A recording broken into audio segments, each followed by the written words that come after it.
this is sort of continuing from last time. We had some fun with some of these pictures from Tanzania and Rwanda. I'm actually going back to Africa.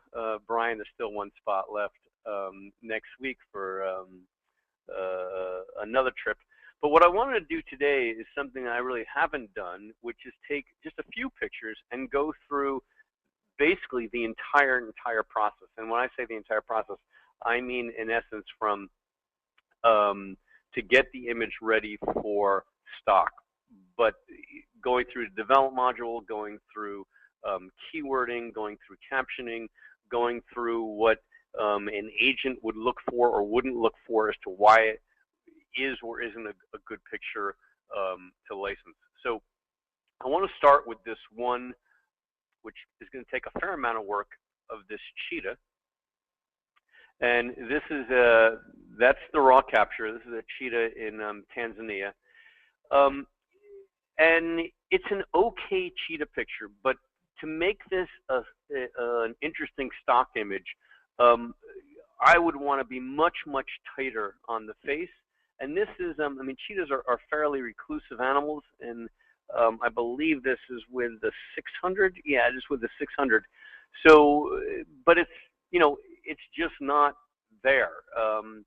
It's totally sharp, which is an interesting point of where I would go. If I zoom into 100%, I can see it sharp, but that's about as tight as I would actually want it if I were going to license this as stock, and then I'd want to do some other things. So I'm going to start in the develop module, and I'll take you through what I'm going to do here.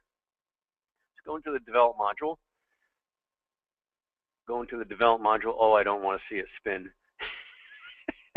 Okay, so we're in the develop module. It's just everything's being temperamental today. And what I'm going to do is, first thing I'm going to do is I'm going to add a little bit of vibrance and saturation, which imitate the look of Kodachrome. I'm just going to get things about where I would want the film to look. Then I'm going to go back and actually develop the image. So I'm going to take vibrance up to about 15 on this image, and we'll take saturation up maybe to about 10. And then I'm going to go in and open up the exposure,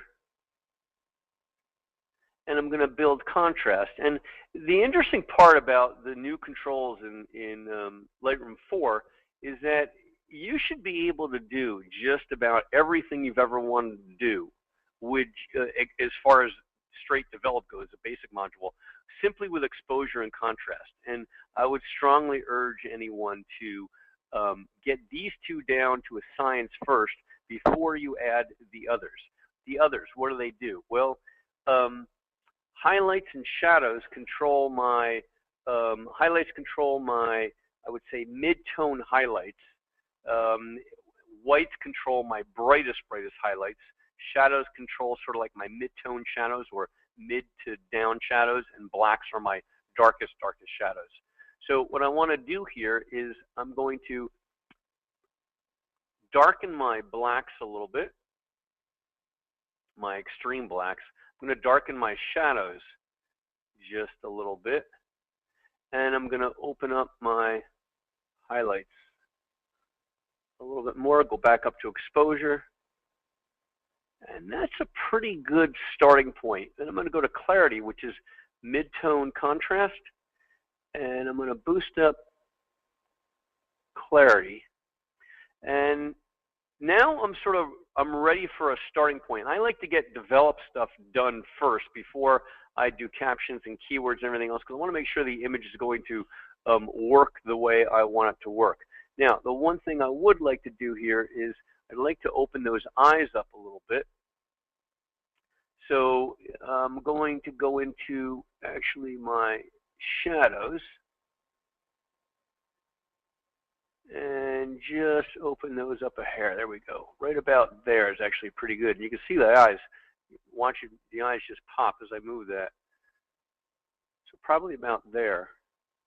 And the problem I have now is that the image is just still very small. So I'm going to do some other things here, and then I'm going to go into some on-one software and play a little more. So first thing I'm going to do is just, I want to sharpen this or pre-sharpen this.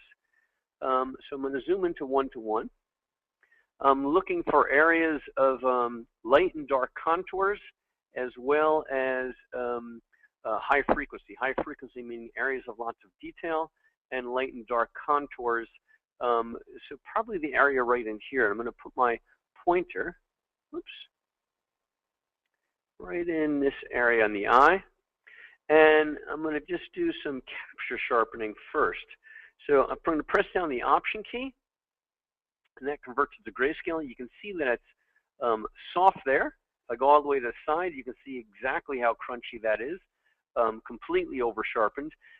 Very, very useful to use the Option key, because when I release the Option key, much harder to tell the severe over sharpening in color as it is in black and white. So I'm going to come back. I'm going to back off. What I'm looking for is sharpening without getting any of that reticulation. And it's just about here. It's just about perfect for me. I'm going to go to Radius next. Again, hold down the Option key. And I'm looking for basically line detail or detail on those edges. You can see the extremes. That's at 3. That's at 0.5. Most images are going to be somewhere between 0.8 and 1.8. And in this image, it's just about here. And I'm really looking for that definition of the edges. I'm going to go to Detail, which is a little harder to tell. That's 0. That's at 100. And again, I'm looking really for where I begin to get some of that edge detail showing just about here. And then one of the most critical ones for me is masking. At 0, I'm applying sharpening everywhere.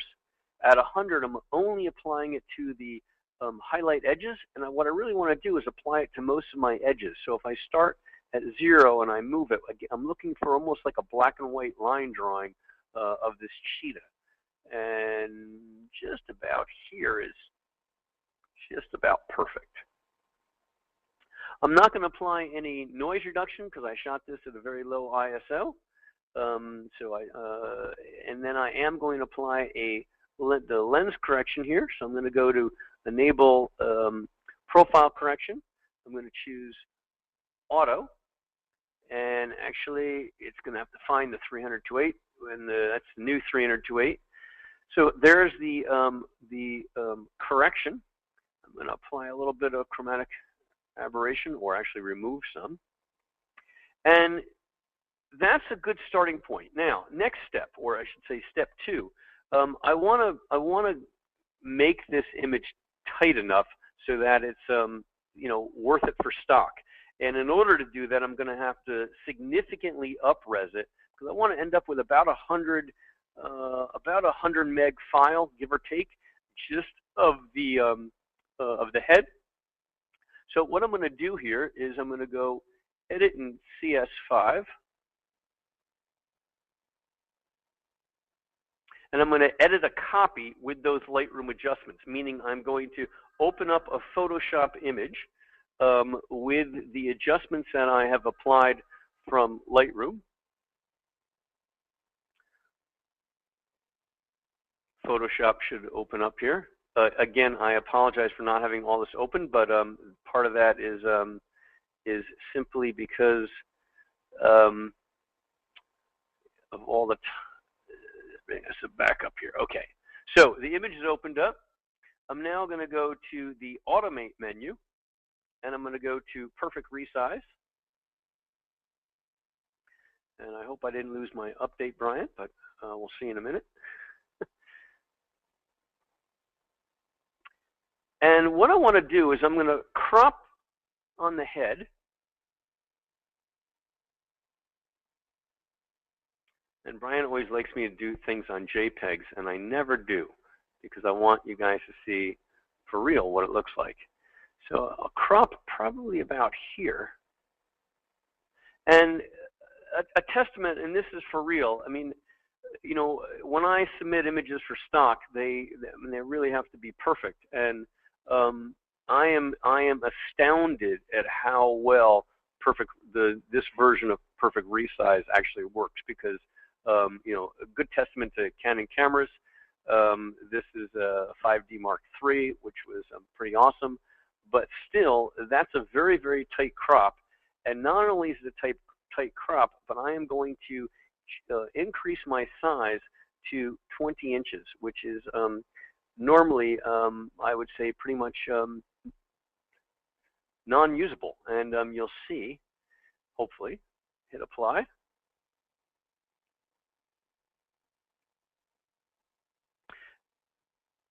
And yes, it's still churning away. And I know Brian likes to use JPEGs so that they go quick, but I like you guys to see what it really all looks like. So we'll be done here in about 15 seconds. And this will give me an image that at least gives me the tight crop that I'm going to need for the basic impact of a stock image. And, you know, people say, what makes a stock image? Well, that starting picture was really just a cheetah picture.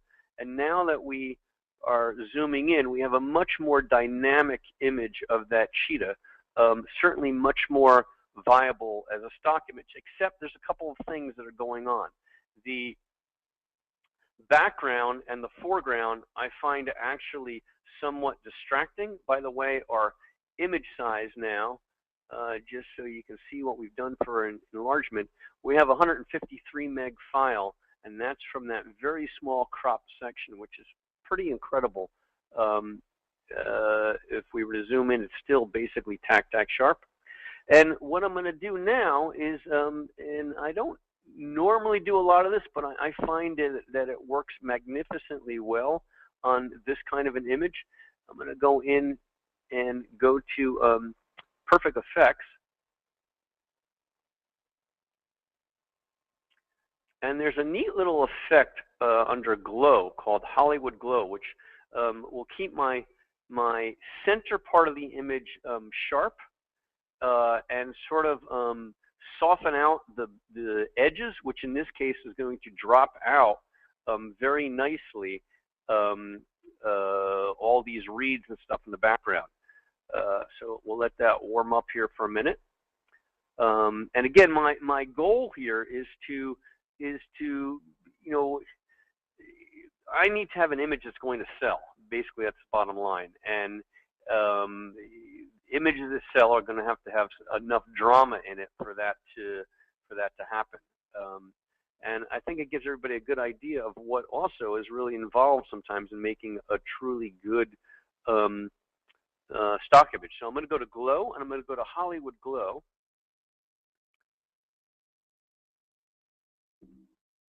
And we're going to apply that. There we go. So you can see what happened is the cheetah now pops out.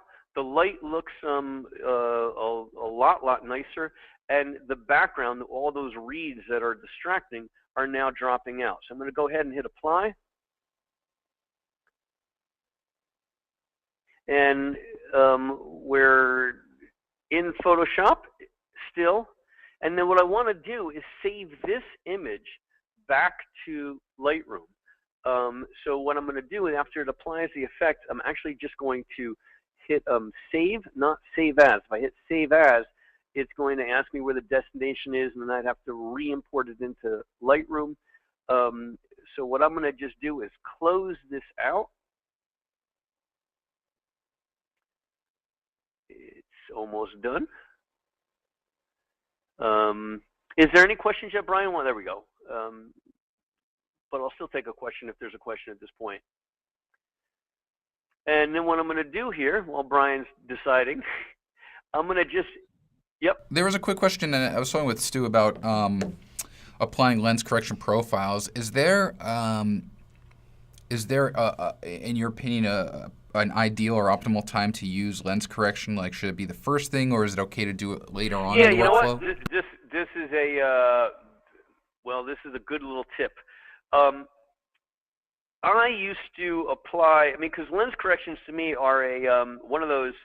I used to even apply it as a preset. I mean, it's, you know, lenses today, Nikon and Canon, pretty much still have issues. I mean, that's the bottom line, and this resolves those issues. The problem with applying it on every image on import is that it's taking up such enormous processing power that we're finding that Lightroom, especially in the develop module, people complaining about Lightroom slowing down.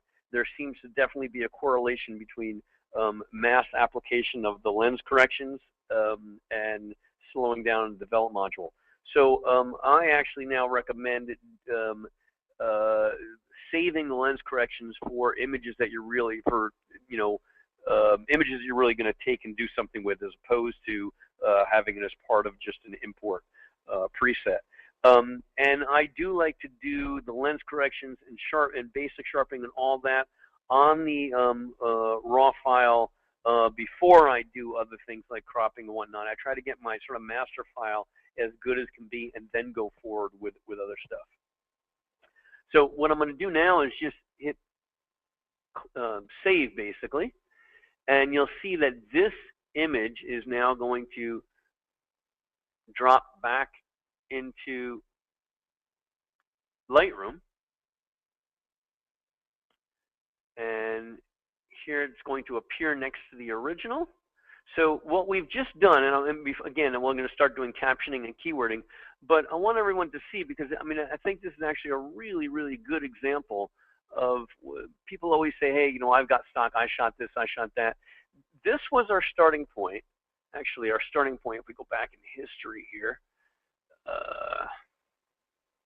let's do the backslash key, which is before and after.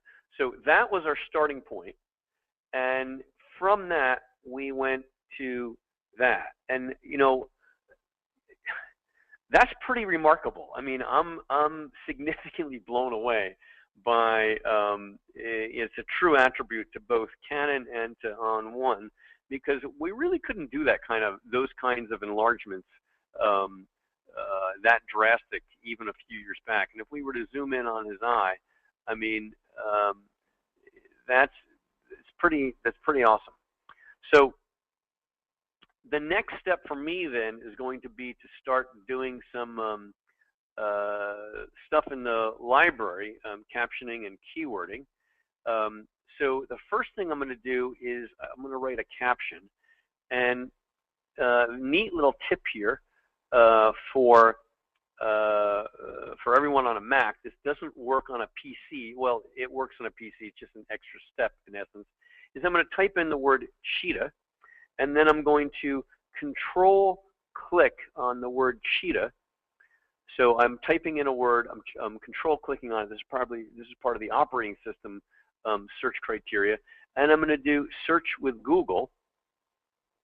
And then Google will open up, even with the screen over so you can see, Google will open up to that. So very, very handy. And then I click on Wikipedia, and I have an entire, everything I've ever dreamt of about cheetahs. Now, a little word to the wise, to simply excerpt all of this, and there's a ton of information here, that is under the fair use. I can use that for my own use. In other words, in my own database.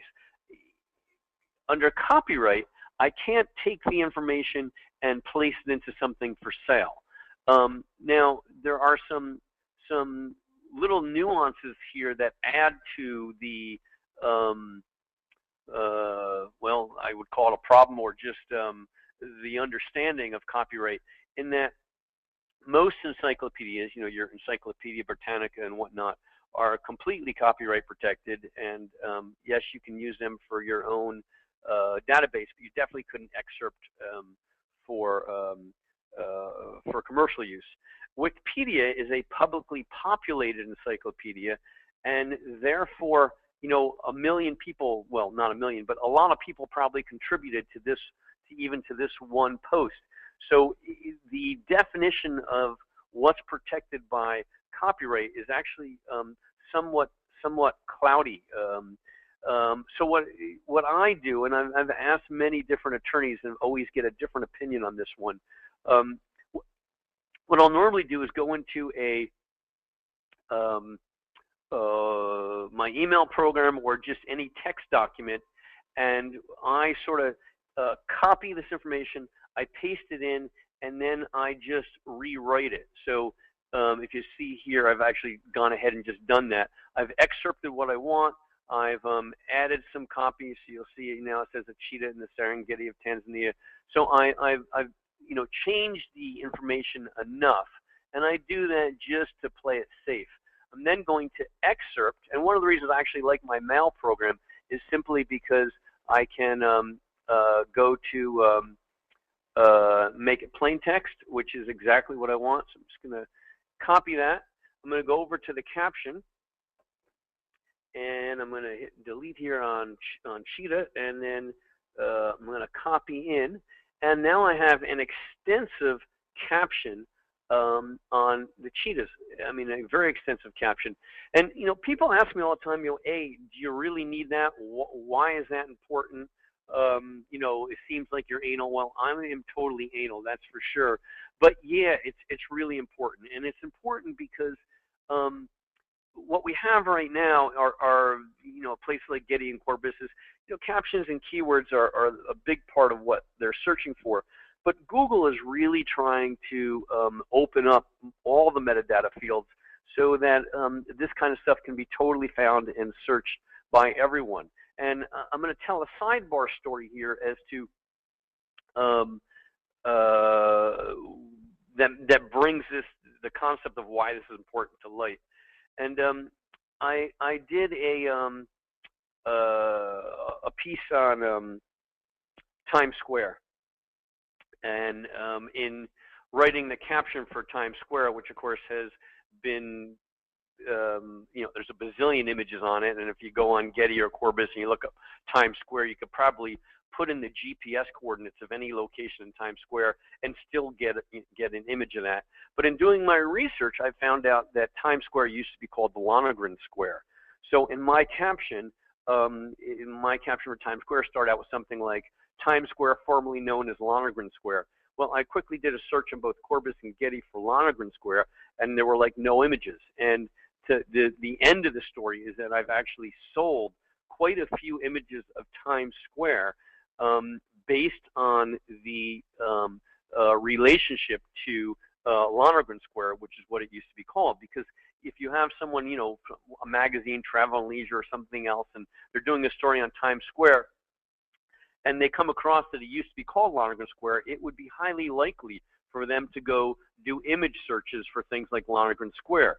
So while this may seem anal, it truly is a system that absolutely works to increase the sales potential of an image. And another point on that actually I think is valid to mention. On a recent trip to Iceland with all my students, and everyone laughs at me because I get done shooting and I hop in the vehicle and take out my laptop, and the first thing I start doing is keywording and captioning, and they're all like, come on, you got to be kidding me. And I said, no, I'll tell you why, because we just photographed these wild horses. And they're like, yeah, we totally photographed these wild horses. And I'm like, there are a lot of wild horses in Iceland. We're probably going to see several herds of these wild horses. And I guarantee you, right now I'm writing down, this blonde herd, blah, blah, blah, on this farm. I say, guarantee you somebody in this class, there was only 10 of us, is going to ask me at the end of this trip where their wild horses were photographed. And they all laughed at me. And sure enough, we photographed about 6 or 7 herds. And at the end of the trip, at least a half a dozen people said to me, they're looking at their best wild horse pictures, and they're like, wow, was that the one that was over by the volcano, or was that the one, here? And I'm like, oh, blonde horses, those were right here. And you get that kind of information from the caption, which sort of becomes like a journal almost. So I find these extensive captions to be extremely valuable, both in terms of resale as well as personal information as a journal. So what I would typically do is I would then find other images of the cheetah from the same location, and I would go ahead and apply or sync the metadata at this point to do that before I go in and then do the keywording. The next thing that I might logically do, or maybe before this, is go to the map module and I'm carrying a little recorder around with me, and I can see actually make sure that the image is geotagged. In this case, the image is geotagged, and it was shot in the in the Serengeti in the plains in the middle of nowhere. Very, very cool to use this, and literally you can zoom in to any magnification, and I can go all the way down to literally that is that is the Serengeti. There's not a whole lot there, but you can see clumps of small clumps of dirt mounds in this desert-like environment, and pretty cool to be able to see where that image was shot. That another 123 were shot nearby, so on and so forth. I'm going to go back to the library and let me get back on that image. And I'm going to do, I'm going to keyword. And keywording is, I guess I've been known as the keywording king. Good news, bad news. Lightroom does not come with a keyword list, but I did build a almost 6,000 list, long list of keywords that actually, not for a plug, but it is for sale for $100 on our site on D65 on our store. But the way I go about keywording, and another neat thing about Lightroom is that Lightroom, once you start using keywords or any kind of keywords, it starts looking for other keywords that you've used around that same time. So under keyword suggestions, you start getting more and more keywords. But the way I would go about it is I look at my list, and you can either just start typing in the keywords under enter keywords, but what I typically do is I open up ones that I think are going to work for me. So I'll open up action. This is all my ing words. And this cheetah is looking or watching or something like that. So I'm going to start out, go down for looking. And I could have just typed in looking, but I want you to see how this works. I can put a check mark next to looking. I can drag looking to the image. I can drag the image to looking. So actually, let's try this a couple different ways. We'll take this and we'll drag looking to that image.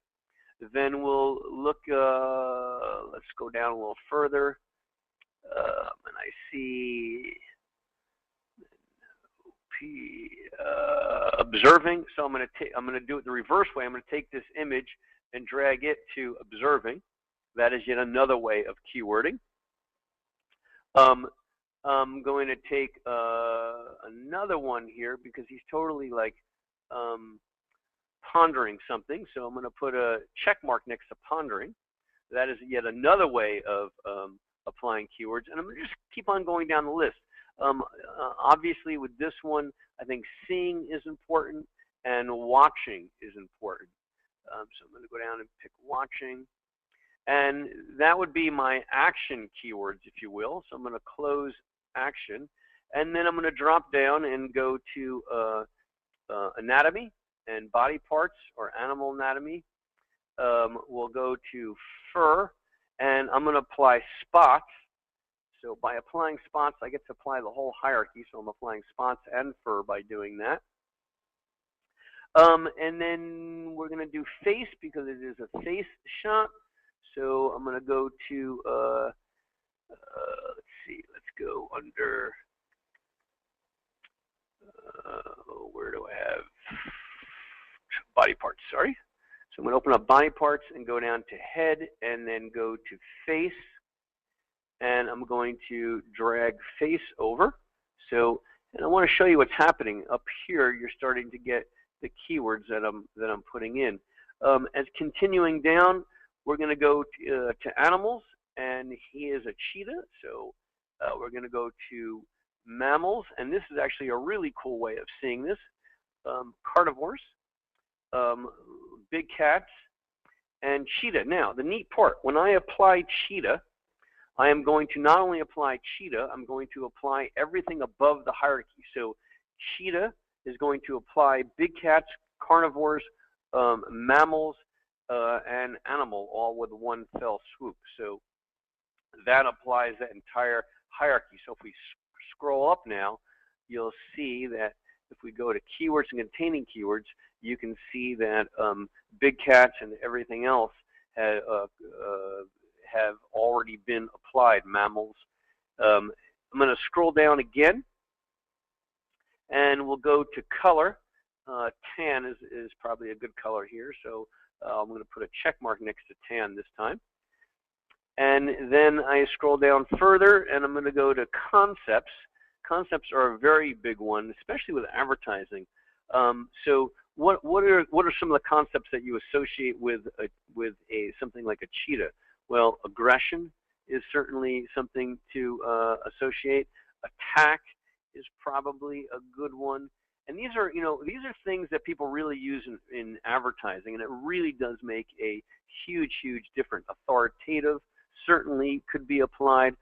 Scrolling down, something like, well, obviously carnivorous is an obvious one.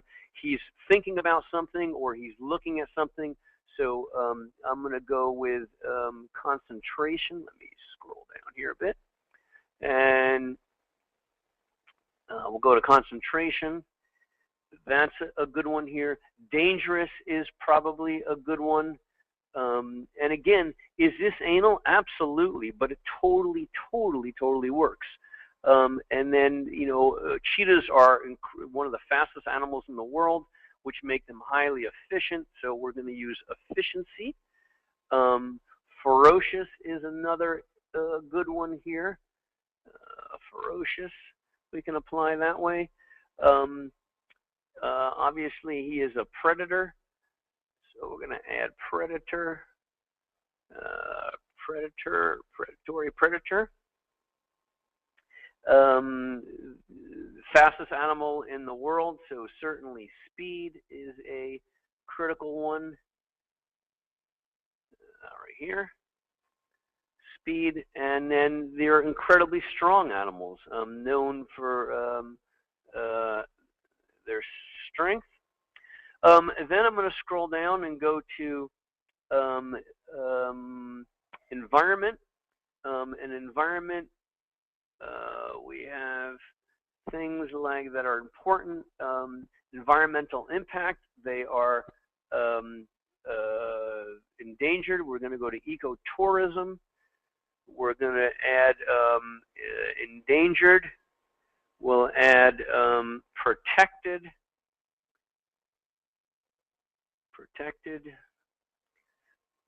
Because they're threatened. And then the other important one for me is going to be view, and I'm going to do front view, because that gives an editor an idea of what it's like, what position it is, where you're seeing it from, and then headshot, because it is a tight headshot.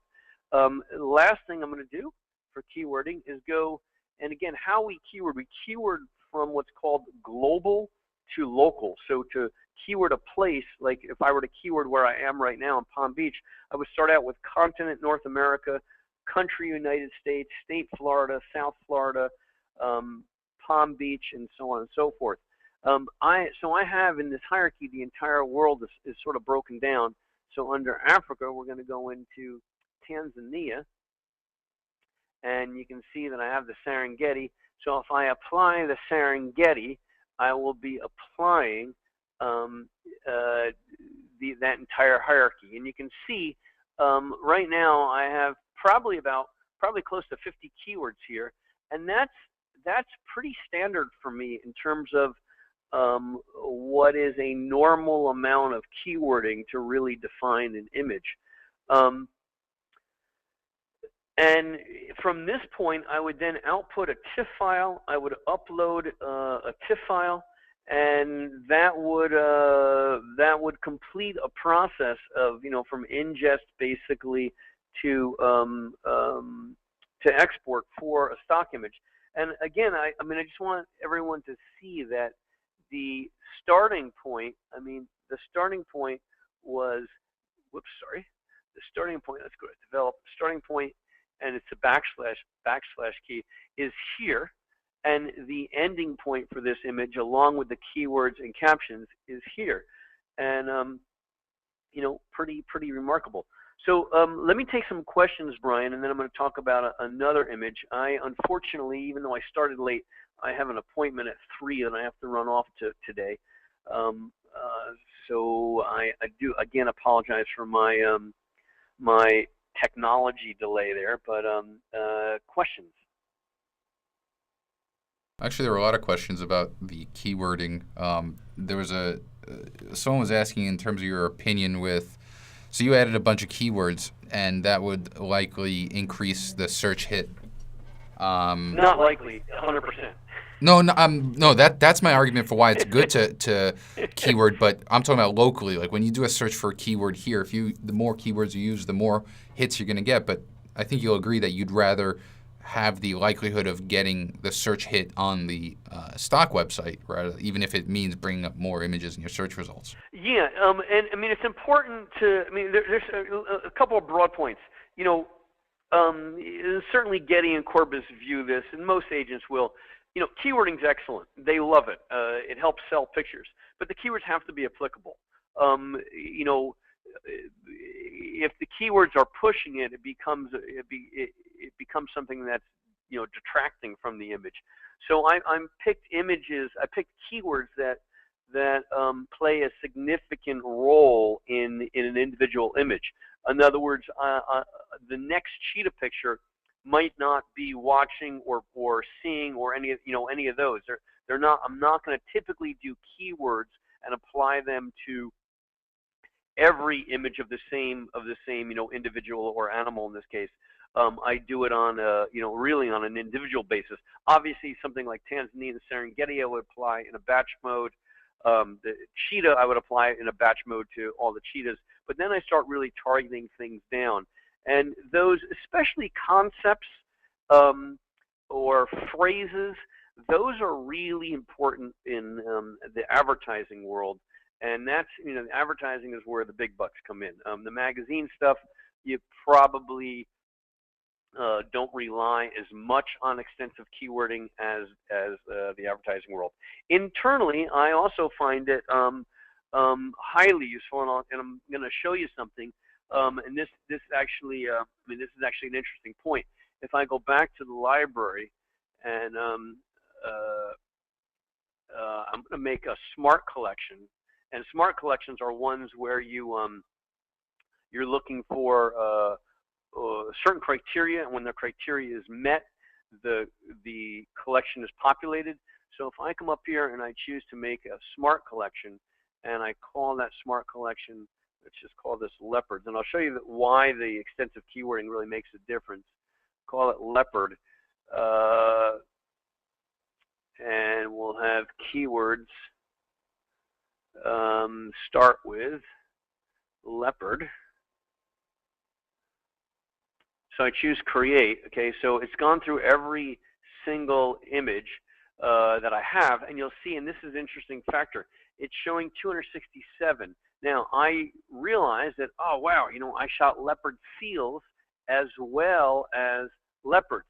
So now what I can do, and again, this really is why keywording is so cool, is that if I come down and I control click on this smart collection, choose edit smart collection, I can now add, so what I'm going to do is add keywords,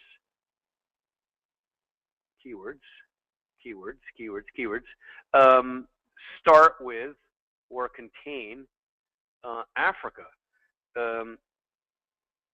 And now, if I spell Africa right, Africa, you'll see that now that smart collection just got narrowed down to leopards in Africa. So in all that kind of narrowing is possible. Really, I mean, for me, that's all done with keywording, and it's a really good example of how instantaneous the response from Lightroom is. And even something like the word, people go, well, leopard, but it's important to break that down. Leopard seals, the cats, and the more you break it down, the more you add, the more the quicker that selection is. So if I then went in and put in something like attack or teeth, I can narrow it down instantly even more to just, close-ups of things like that. So in a real world scenario for me, I find the keywording to be the most logical place of narrowing down searches and, making an analysis. If someone calls me up and they want to know what I have on leopards, I don't want to just post 300 images. I want to talk to them about what it is they're actually interested in, be able to apply that search, which is done, again, almost instantly, and then go in and make a web page while they're on the phone, so they can go ahead and we can follow through and pull a sale out of it. So, yeah, I'm a big believer in it. And I think I answered that question.